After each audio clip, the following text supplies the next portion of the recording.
Muzyczna jesień w TVP Kultura.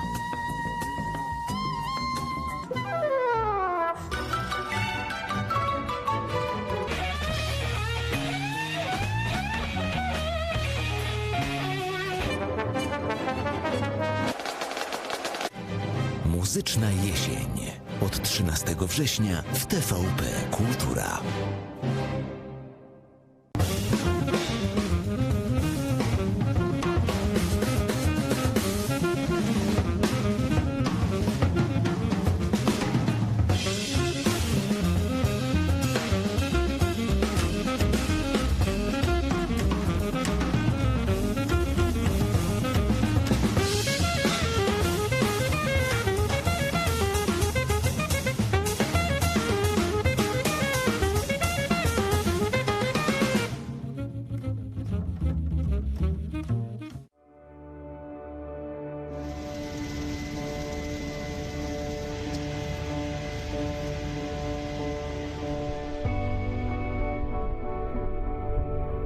Wszystko zaczęło się w tarnowskiej kuchni.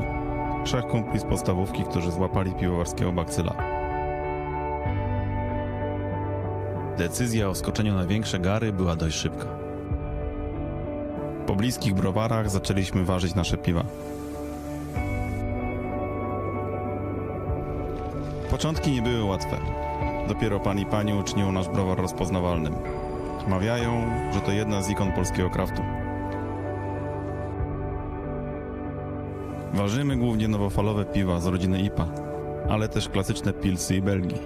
Bardzo staramy się, by nasze portfolio pokazywało bogactwo piwnego świata. Nasze piwa są cenione, ponieważ od samego początku trzymamy się wiernie zasady ważymy co lubimy. Codziennie doskonalimy nasz warsztat, bo chcemy ważyć piwa na światowym poziomie.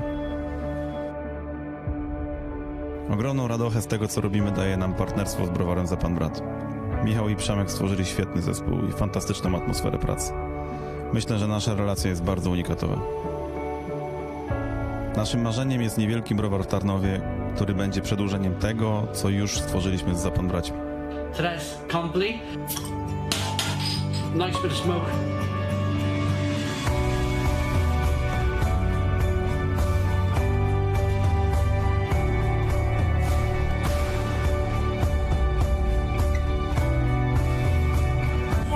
Absolutely fantastic beer.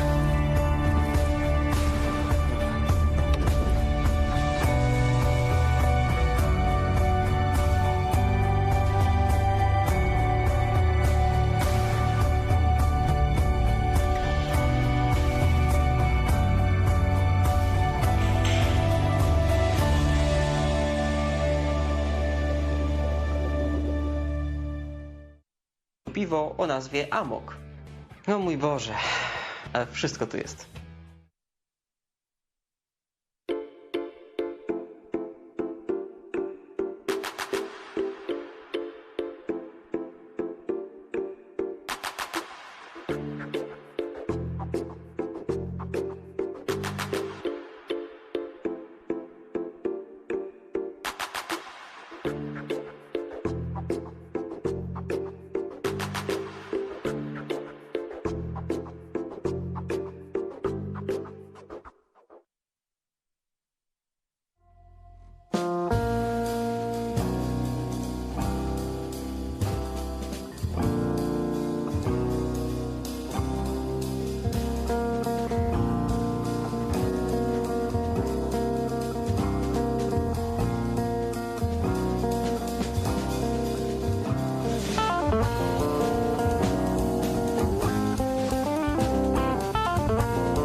A very good morning to everyone from beautiful Krikoteka in Krakow. Welcome to the Jazz Juniors Festival online discussion panel with the title Jazz in Pandemic, a very current topic. My name is Piotr Metz. I'd like to introduce to you our international guests. First of all, good morning to Iceland. Sigtryggur Baldursson, Iceland music legend, a pandemic greeting. He worked with Sugar Cubes, the first Björk band. He works with many international artists.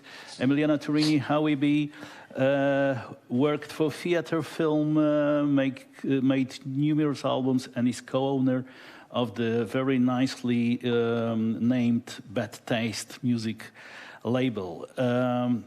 Good evening to Tokyo. Shinji Kitakawa, hello. I believe it's evening already there. It's like 7 p.m.? Yes. Okay. Shinji is representing Tokyo Music Festival. He's a programming director for this fantastic event who, despite the COVID, as we hear, is making real progress and doing rounds. First of all, I'd like to welcome everybody watching us online. You can send in your questions on Facebook and YouTube. Adam Pierończyk, our artistic director of Jazz Juniors Festival and the resident artist, is also with us. He's a holder of a kind of a record because for 14 times in a row, he was the #1 soprano saxophone player in Jazz Forum magazine. He also did a very beautiful gig, 3-part gig yesterday night. It was like a celebration of his music. And Adam, I'd like to start with you because you, during your performance, you did quite a sad joke saying that nowadays, the question that every artist asks before a gig, what will be the attendance? Will we have more people or less people? Now is answered before the gig. We always have less rather than more. How do you experience that from the artist's point of view, knowing that it's completely different, it's a limited audience, despite popularity of the artist, despite the event, despite the promoters' fantastic coverage of the festival, it's always limited and we can't help it. Hi, everybody. At first, I think what happened a couple of months ago globally, it's simply a revolution, and it's hard to discuss about that because this is a fact, and it's really hard to discuss, against the fact because a fact is a fact, and that's it. So, in my opinion, the only thing we can do and we should do is to try to adopt the situation we have right now, which means, in my opinion, we shouldn't give up. We should at least try to stay optimistic for the future because we don't know what the future is. Might be worse, might be better, hopefully better. But I think, slowly in comparing to March when the whole lockdown started, at least in Poland and over Europe, and then continued in April and May. Slowly, beginning already in the summer this year, some festival really did happen, and some small gigs and other activities. So it's not like everything collapsed. Because I remember a friend of mine, he's a doctor in a clinic in France, and we had a phone call in March at the so-called beginning, let's say, of the pandemic, and he told me, Adam, this year, you can forget this year. This year is cancelled because usually the problem with the pandemic and viruses is that at least 60-70% of the global population have to get sick. And then after this fact, the virus starts to slow down. and I think we didn't reach this yet. So at first I didn't want to believe this, but it looks like he was almost right, because we probably are at the beginning of the next wave, with the beginning of autumn and winter time. But again, I'm sure things will get to so-called normal. We don't know yet in which condition and which style they will come back, but it will settle somehow. But we don't know yet when and in which style, how it will look next. That was a personal view by Adam of the last 6 months. I'd like to ask you about your personal experience of the last half a year, which was so crucial to us. Now, Sigtryggur in Iceland. By the way, I believe you've had your birthday yesterday. So happy birthday from us all here on a positive level. So how was the last 6 months for you? It's been very strange here, but it's been on and off. The virus was quite well contained here, especially to begin with. And so midsummer, there were more allowances of audience, and it was like up to 600 people that could meet and for a concert. And there were people were starting to play music a lot more. But by the beginning of August, we were seeing a second wave of the virus. So everything sort of got clamped down, and concerts got cancelled, and people stopped coming to shows very much. But since then, it's been on and off. People are coming to certain shows. The Reykjavik Jazz Festival was for a whole week, from the 29th of August until the 7th of September, which is actually more than a week. And they ran that with limited attendance in bigger halls. They turned like bigger halls into more like large jazz clubs with tables and sort of more spacing. And that worked.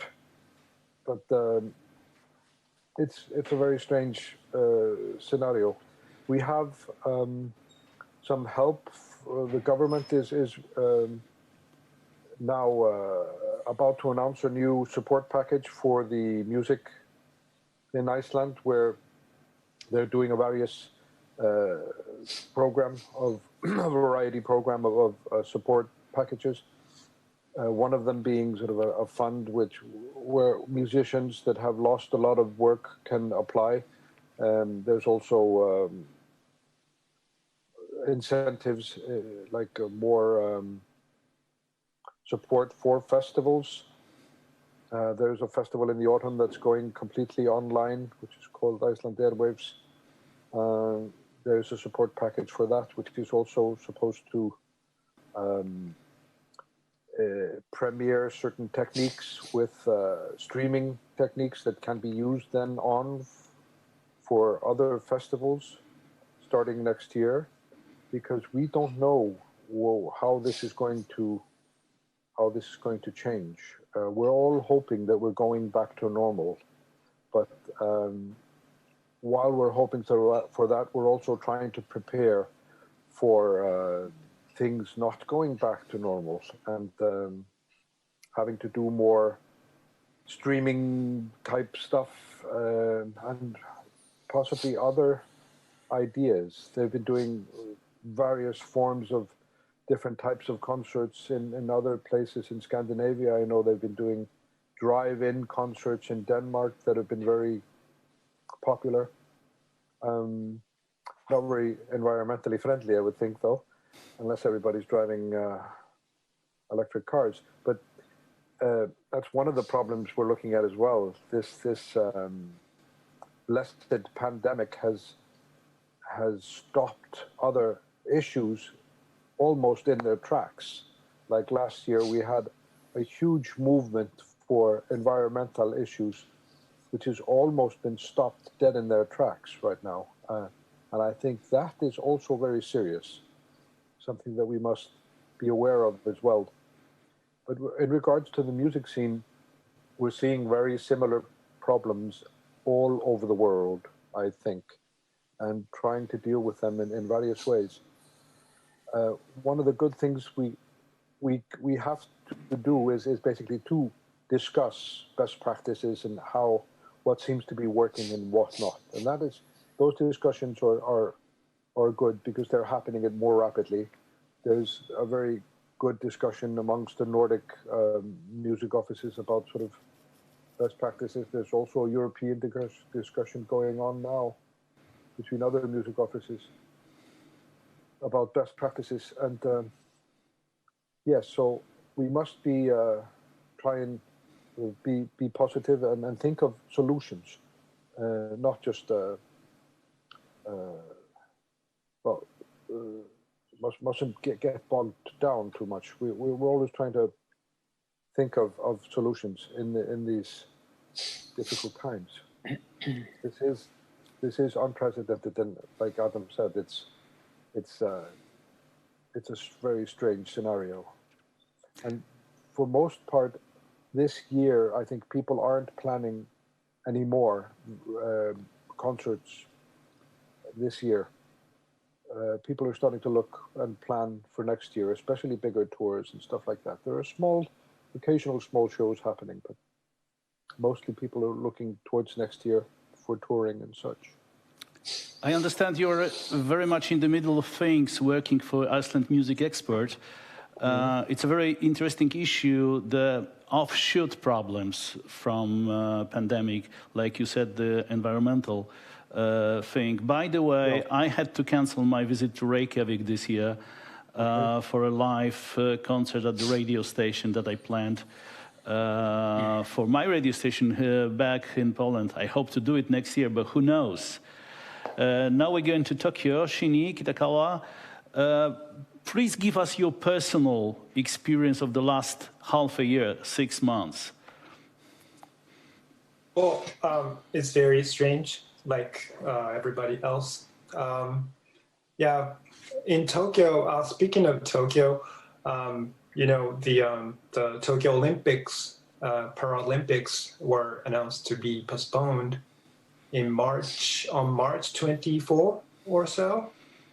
And after that, a series of concert events, live shows were canceled or postponed, including our festival. And but I see people are slowly adapting to the new circumstance that a lot of live shows and concerts and events that got initially canceled are starting to replan to hold it online or hybrid style, having both online venue and on-site venues. Yeah, that's how I see it. Yeah. Okay. Now question to Adam and to all of you. Do you think that after half a year we already have like new tools of the trade, new solutions that are really new because of the situation, something that we could share and use all over the world, which is online getting smaller and smaller nowadays? Adam? I think I didn't really understand the question. The question was, what do you mean? Do you think we already have new solutions, new tools of the trade that we learned during the last couple of months, something that we could share with other people in the music world and adapt in this new situation? Do you have some new experiences that you think work for you much better in these difficult times? Not really, I would say. I mean, what everybody is somehow trying, or mainly trying, of course, the online concerts, but I don't really believe this is the future of music listening and music making, especially in a commercial context of that, because as long as you can get so much material, so much stuff on YouTube, for example, for free, and there are tons and millions of you know, music clips and movies and documentaries and interviews. I don't really believe that people would invest some money or a lot of money, and especially on a regular basis, to support artists, because there are so many. So I think at the beginning of pandemic, many musicians were trying to sell some access to their online concert, but I don't really. I never tried it, but as I know, nobody of them really made some money with that. So that's probably the most popular solution, but I don't really think it could work to make a living of that. And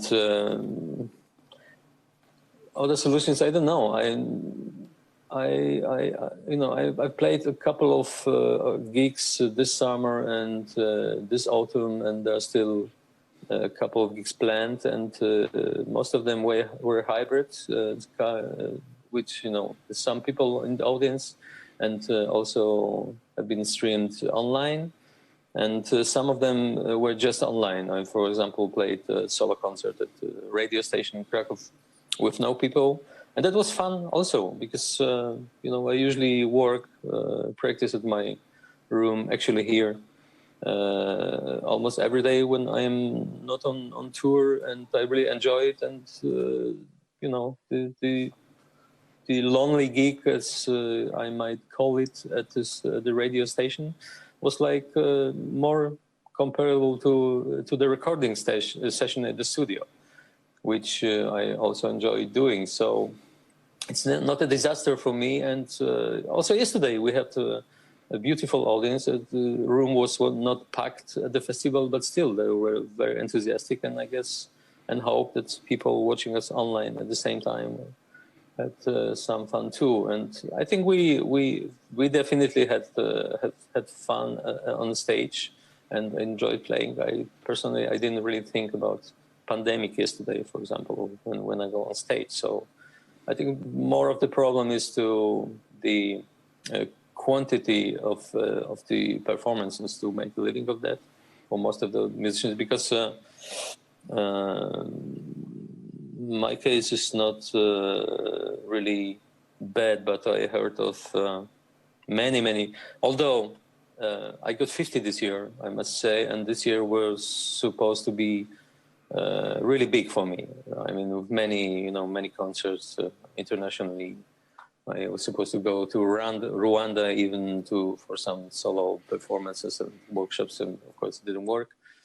And many other things, like, you know, 3 tour of Justin Watts and recording session. And, you know, there was a plan to do a 2 or 3 weeks tour, and many other things. Also duo with Mina Sinelu.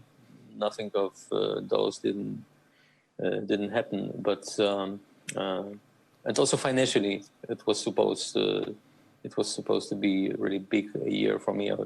You know, I could even do money. I could live from you know, for the next couple of years. It didn't work, so that's really pity. And it was it was a big pain, at least especially at the beginning, when I started to realize, well, probably. Okay, we have March now, so the couple of big gigs in May, so let's go for that. And then slowly, you know, April came, and I slowly started to realize, oh, May is probably not going to. But in June, there are a couple. June should be okay. We should be over the pandemic, and in end of the April, May, you start to realize probably not. And then summer came, and, you know, the year is almost over. So yeah. Not entirely optimistic view, a very realistic one. Yeah, but excuse me, what I didn't say, what I heard about other musicians, there are several musicians already, which you know, who even used to play in some popular, also pop bands. They already have a new job, unfortunately.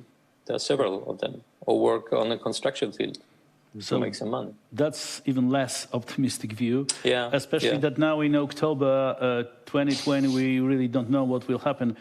Sigtryggur, do you think you now, after the 6 months of the pandemic situation, really learned something new, some new tools of the trade, as I say it, that you could use now?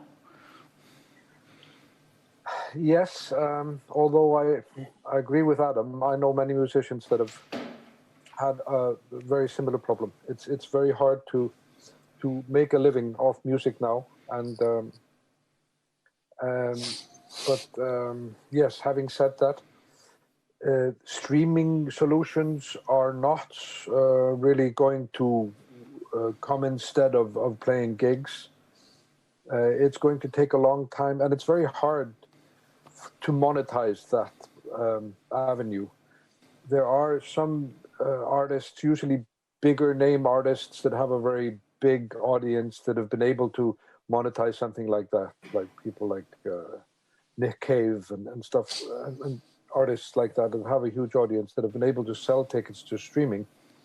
But it's not a common solution for sort of a bigger crowd of musicians, of working musicians. And it's very hard to do it that way. We are seeing, however, solutions being developed, like control of zoning in venues, where the venues are divided into zones and people can access those zones. But it's always it's always very limiting to the audience. You have to sort of 1,000 capacity venues can only take like half of their capacity with a zoning system, which is also limiting the number of audience able to attend shows at all. And people are also not willing to go to shows in the same manner that they have been. But one of the things we're trying to get the government to do in Iceland now is something called ticket support, where if you're trying to sell in this manner 500 tickets to a formerly 1,000 zone venue, you will get a support from the government that will support part of this ticket loss. However, I'm not sure that the government is going to do that. That hasn't been. We don't have any assurance that is going to be part of the package, the support package. And right now, I don't see any sort of patent solutions. But I think that the only way forward is to try and develop different kinds of things and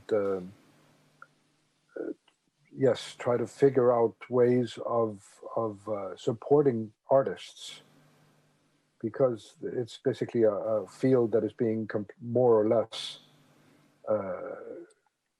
drowned out with this epidemic nonsense. So right now, the only thing we're seeing in reality is government basically support, like or wage support, because unemployment is becoming such a problem as well in Iceland that it's very hard for a musician to jump into a different job as well. I know that sounds kind of dark, but that is the reality. Governments of the world, if you hear us, there is a proposition from Iceland. If there is a 1,000 ticket hall, the government will buy 500 and the rest will go on sale. That's the basic idea. If you hear us, think about it, because we need this. Now Tokyo, Shinji, I understand that Tokyo Music Jazz Festival found a solution to survive. Well, I don't know if we should call that survival. We managed to do an alternative online streaming, but I was just hearing what they were talking about, like, resonate with how I was feeling for the past 6 months. In the beginning of this pandemic,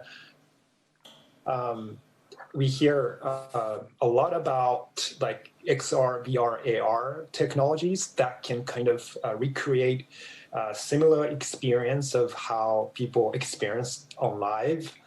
But and especially Tokyo, like the whole country was trying to promote 5G technology, you know, that connects us in a high speed with like remote locations. But I think we came to realize by heart that, you know, those live experiences that share space and time with others are completely different from online experience. Online experience can provide something that's different from live experience, but those are two different things that we realize that what we were first trying to recreate something similar to live experiences, but yeah, I think it's important to see what's good about both ways and trying to figure out what's best to provide as experience for audience and musician both. And speaking of myself, I am in charge of this program called the Plaza for Tokyo Jazz Festival.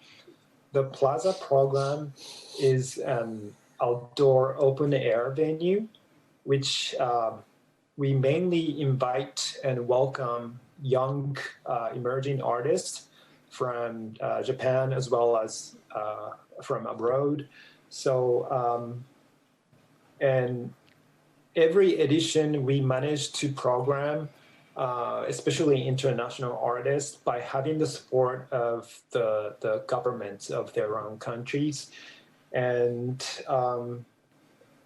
I see those artists, like such young emerging artists, are the ones that are hurting in this situation. And in Japan, also, Ministry of Culture is taking measure to rescue the artists and art industry, but those measures take time to actually rescue those young artists and musicians. So yeah, it's kind of heartbreaking to see those who really need the support are having the most difficult time to get the support. Gentlemen, let's find something positive, some positive outcome of the last half a year. One thing that comes to my mind is that in those times, sometimes it's more important just to be creative and to have a good idea than to have lots of money. Would you agree, Adam? Yeah. Definitely. Also, what is, in my opinion, and I experienced that for sure, is positive that people are showing a lot of support for musicians and music, and even the audience I had yesterday. We right now in Krakow, where the festival, Jazz Festival, is taking place. We might come maybe in a couple of days in so-called yellow or red zone, which might make live gigs, live concerts, and sport activities again cancelled. For example, in Slovakia, which is our neighbor country, they already have it since 2 days. And still, we had an enthusiastic audience who came to the concert, and they were enjoying it, and we together had fun yesterday.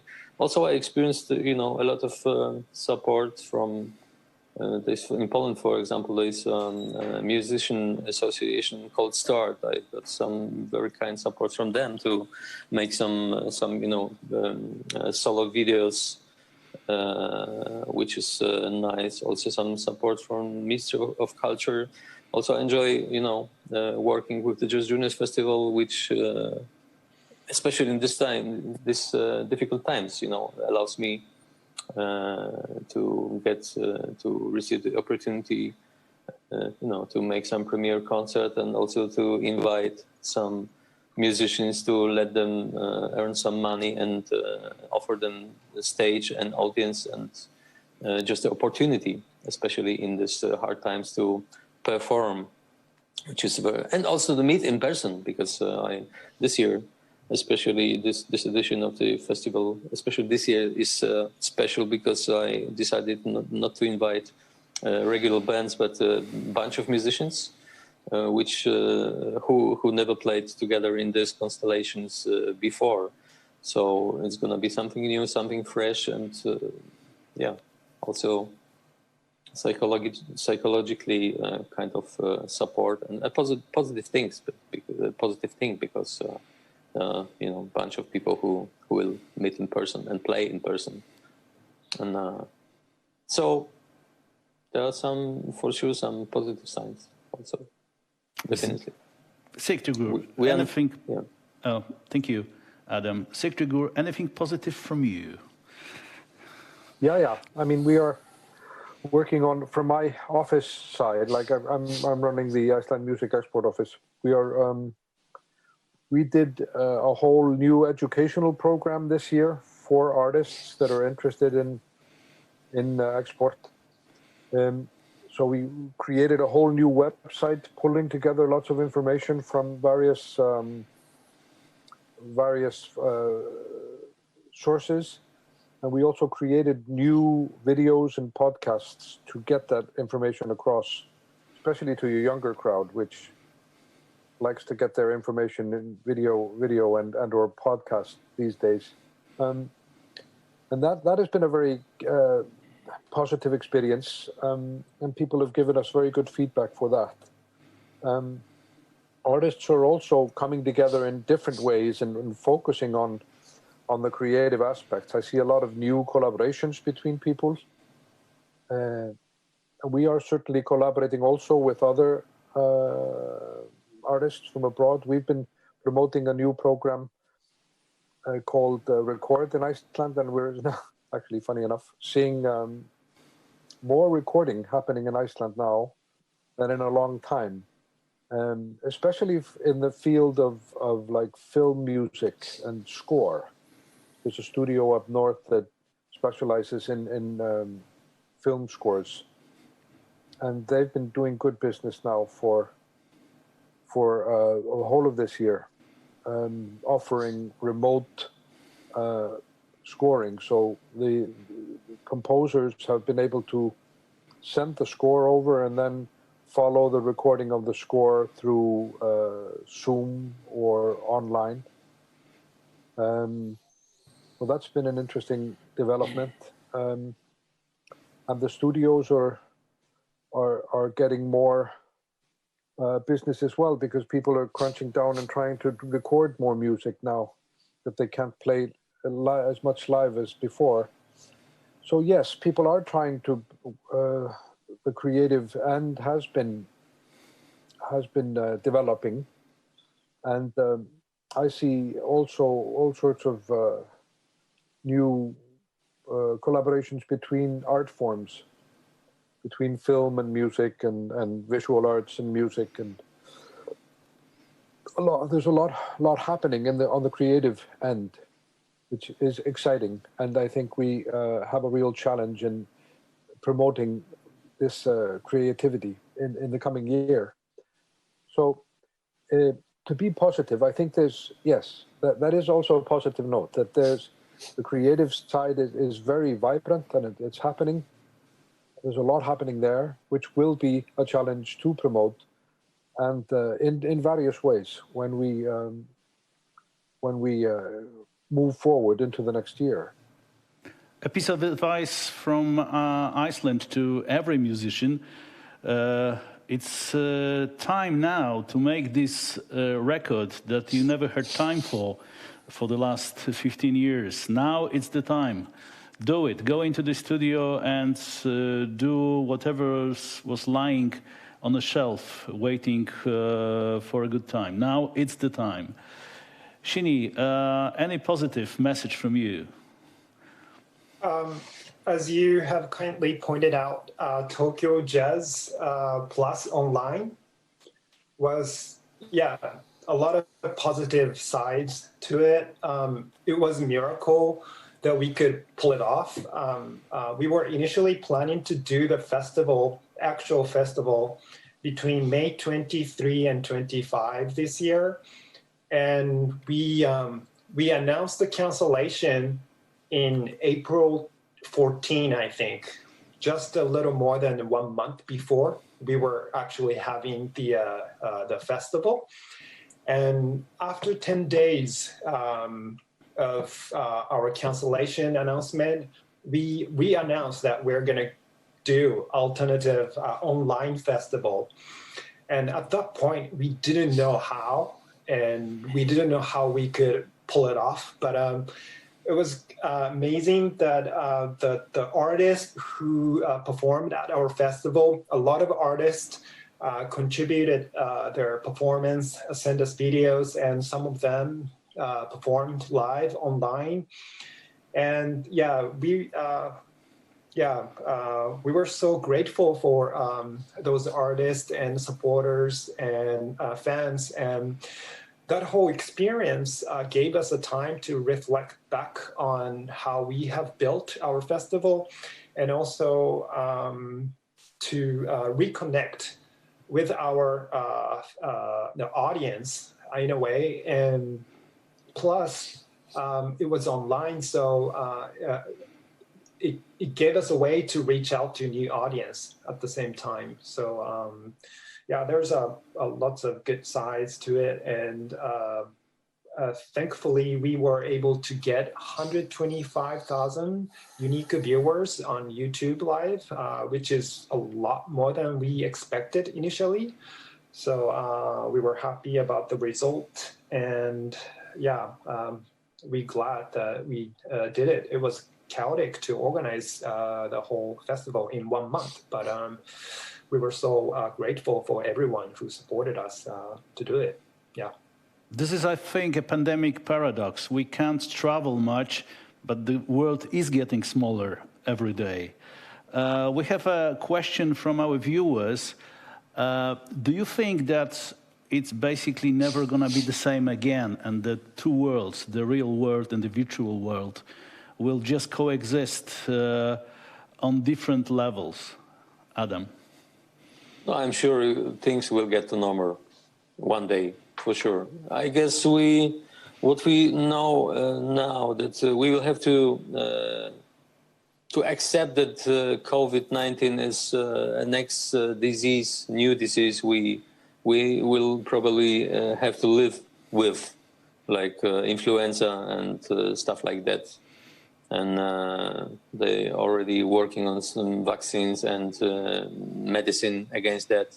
So I think it is going to be this way. I'm pretty sure. But the question is when. Is going to happen in a couple of months, or maybe in 1 or 2 years? That's the question. Some say that COVID just has the best PR of all diseases. Sigtryggur, are you pessimistic, optimistic? Do you think the worlds will coexist or will get back to normal? I think people want to go to concerts. That much we know. So I think we will have people coming back to concerts, but I think we will also have more virtual programming happening. I have a question for Shinji, actually. Were you able to sell tickets to the online version of the festival? Oh, no. It was like in the midst of pandemia, right? Like we hold it in like towards the end of May 24 and 25. And we knew that the whole music industry was hurting. So we kind of wanted to do it to, give back to the community and just, everybody enjoy together for free. Yeah, that's the spirit that we had. So we didn't sell our ticket. But to continue this type of online or hybrid festival, like we need to think about the ways to kind of, fund ourselves, like ticketing. Yeah. Yeah. Is the festival largely funded by sponsorships to begin with, or is how big part of the funding is the ticket sales? You mean the past edition? Yeah, in the past. Well, I don't know the ratio, but we sell out the whole ticket, so it's like sponsors, government funds, and the ticketing, and yeah.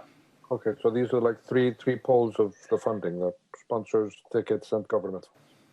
Yeah. Subsidies are very little. Like some years we don't have, but I'm from NHK Enterprises, and HK is like BBC of the UK, the public broadcaster. So we broadcast the whole concert, and that's part of how we run the festival. Okay. Yeah. Because festivals have such different formats of how they're set up. Yeah. So some can more easily switch to like streaming, and their models can better deal with that, and some just can't do that, and they just have to cancel the whole thing.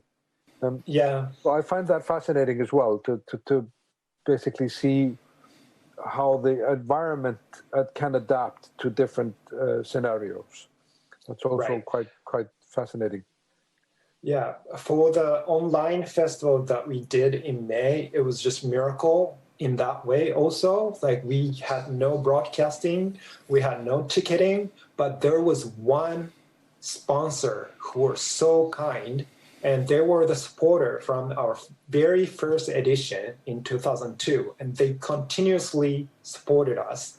And they said like, okay, we're in a hard time, like we're gonna fund the whole festival. And so we had this only one sponsor who supported and made the online festival realized. Good. So I'm sure they got very good PR from that. You could send us the name of the sponsor, and we'll distribute it. Yes, it's called Segasami Arts Foundation. Arts Foundation. That sounds good. Yes. So Shinji, are you in an opinion that we have coexistence of the two worlds, virtual and real, or that we basically slowly getting back to normal? Well, I agree with what we had discussed for that question. I think we are always changing. So in a way, like it's always never be the same. The year 2018 and 2019 are different. So things are changing as the environment is changing. So we have to welcome back our audience on site, like actual live events or festivals for sure. But at the same time, like this whole experience gave us the lesson how we can create something entertaining or meaningful online as well. So I think it's going to be we're trying to find good ways to do something good as hybrid style. Can I add a sentence? Sure. I somehow compare the pandemic we have right now with what happened almost 20 years ago on 9/11 in New York, World Trade Center. I remember that at the beginning, shortly after, days or weeks or months or even years after, everybody was saying world is never going to be the same. And I know that the whole club scene in New York was just dead. Nobody went to cafes or clubs because everybody was afraid of next terrorist attack. And of course, it is somehow a new quality, but we got used to it pretty soon. And, it got back to normal. So I compare COVID. COVID is also kind of enemy, like the terrorists at this time. But, It's not like after 9/11, people never started to go to the cinemas, to theaters, on the cafes, restaurants, and live concerts. And I'm sure it will be the same case with COVID. We just need some time to adapt it and to say, okay, that's a new enemy, but we'll fight it and we'll win the fight for sure. I'm positive in this context. We have a question and the opinion from Mary James online. She thinks that the biggest specific single problem is getting people to pay for online gigs. She also mentions that we have to have coexistence of both worlds. Venues will have restrictions until there is a vaccine, and I don't want to sit in a venue myself, and I am a fan. So it's quite a complicated question, because she's one of the biggest jazz fans I know, but she's afraid of being on the gig, and people don't want to pay for online gigs. It's still very, very complicated. Opinions, anyone on this? No, I just think that's quite an enlightening observation. Thank you. And that is, to a large extent, what we're dealing with now is actually the problem of getting people to pay for alternative ways of experiencing music. Because there's so much out there, like Shinji said earlier, on YouTube or anywhere. But the thing is, quality and quantity aren't always the same thing. I think we have to focus more on quality and making online gigs better sounding, better looking, a better experience. And if we can do that in a larger extent, people will be willing to support that and pay for it. Those that don't feel like they want to go to venues, that will create an alternative for them to be able to pay for good sounding, good looking gigs, experiences. So that's what I mean by developing like hybrid things. We need to be able to go back to gigs for those that want to come to shows, but also to develop alternative things. And I have another comment from Mary James. I believe what she means by we must learn to adapt is more or less similar to what you've just said. She also says there will be other pandemics because we have messed up our relationship with animals, so the virus will cross from them to us. And therefore, we must learn to adapt. Opinions? Yeah, I agree. I think we are not the best solution for the planet. And without people on the planet would look much nicer, much peacefuler. And but we are on the planet, so we have also fight against us somehow to be better human beings. David Attenborough says in his new film that basically that's the problem. We are about to exterminate ourselves, not the planet. Of course, he uses Chernobyl as an example, because Chernobyl is an example of technology gone wrong, human mistakes on a grand scale, but nature is coming back there and taking over the environment. So it's a question of whether we are going to survive as a species. I think nature is giving us signs even now with animals showing up in big cities and so on. That's a much bigger problem. Because we wrap it up, I'd like to ask your opinion on, because we discussing musicians, music community. Who do you think suffer most? Musicians, labels, promoters, technical stuff? Adam. I think technical teams, they have a really hard time because as I know, they usually have so much equipment, expensive equipment in the leasing, they sometimes have to pay even millions, to buy some new equipment to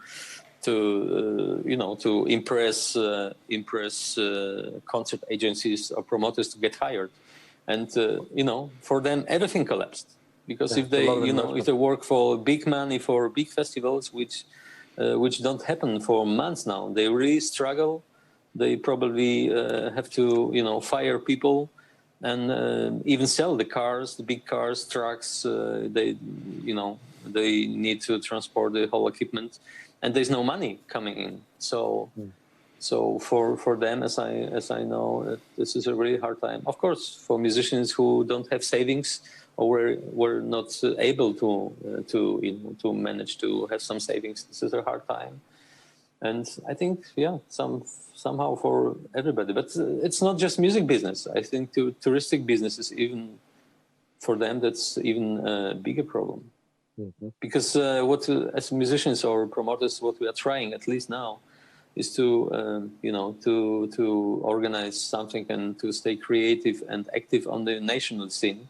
This is what we're doing this year, for example, with the Jazz Junior Festival. Just hired Polish musicians to support them, and also because of the logistics. Because it's just you can invite some musicians, some artists from Europe, but we are not sure if they will be allowed to land in Poland next week. So it's much better and easier to hire and support national artists right now.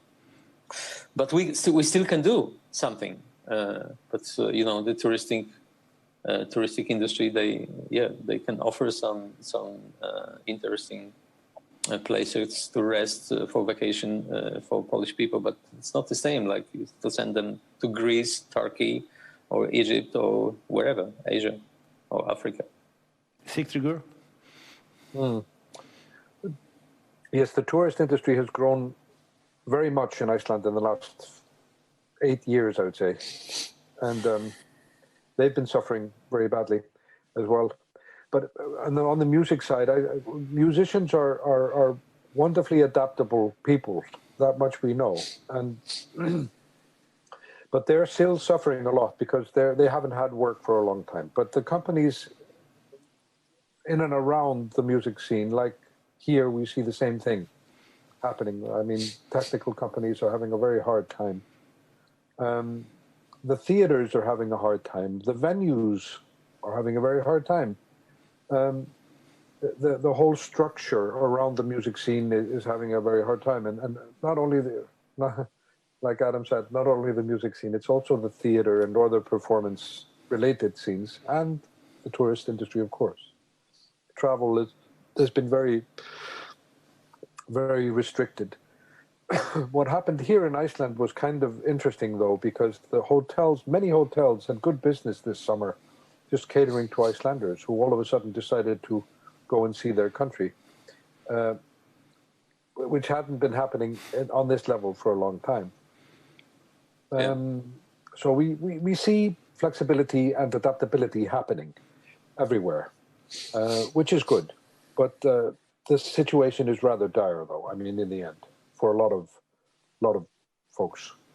And it's all interconnected, because if the technical side collapses, they cannot start again in no time. It needs time. So suppose there is no pandemic anymore, but there is no technical stuff available, because they have to, I don't know, adapt, sell the stuff, change everything. Shinji, what's your opinion? Well, I have to agree with both of them. Like when we stopped doing like actual festival, like